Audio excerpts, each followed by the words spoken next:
This is a hell of a thing you pulled off, kid. I'm in awe.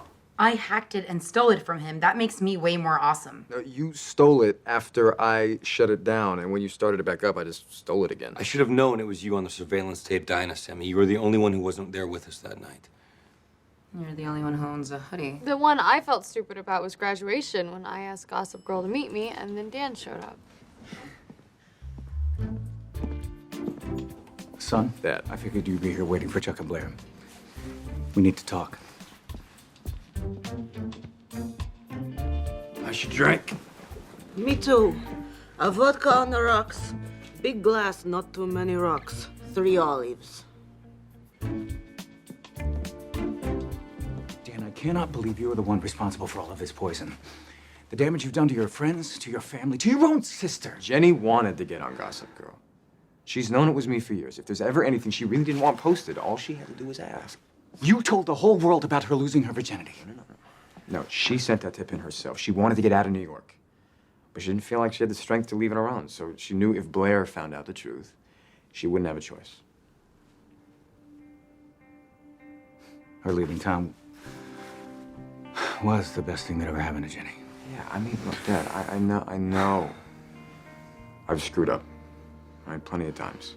But I've always tried to do the right thing. Like you taught me.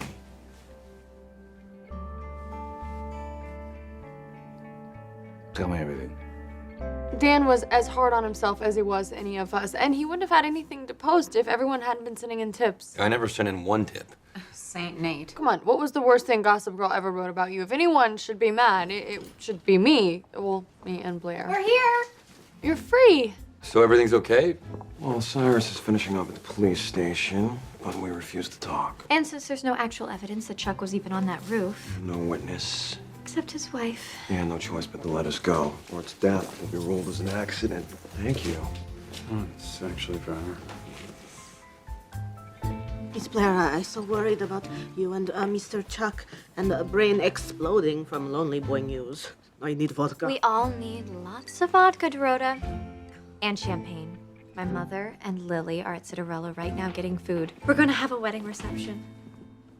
And don't even think that you will be invited, Humphrey. We read while we were waiting.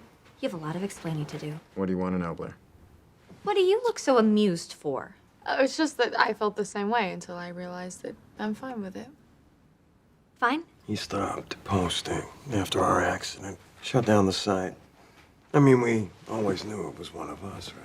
I always thought it was Dorota. You know, I actually thought it was Eric for a little bit, and then I thought it was you, Rufus. My dad? Come on. Hey, it could have been me. I always thought it was Nate. Did anyone think it could be me? My mind was on the blonde broad in London. Why do you all think that this is funny? Gossip Girl ruined our lives. Is your life really ruined, Blair? If you think about it, we're all on track to do exactly what we wanted to do. But he schemed and lied and spread horrible stories. Blair, I think you're just mad because Dan was the one who was pulling the strings all along. This whole time, I had more power than you. But what he did with that power was write a love letter, not just to me, but to all of us. He made me realize I don't want to run away, that you guys are my family, and I belong here. And so does Dan. So I guess that means it's all over now. That we can all grow up and move on. Yeah. Gossip Girl's dead.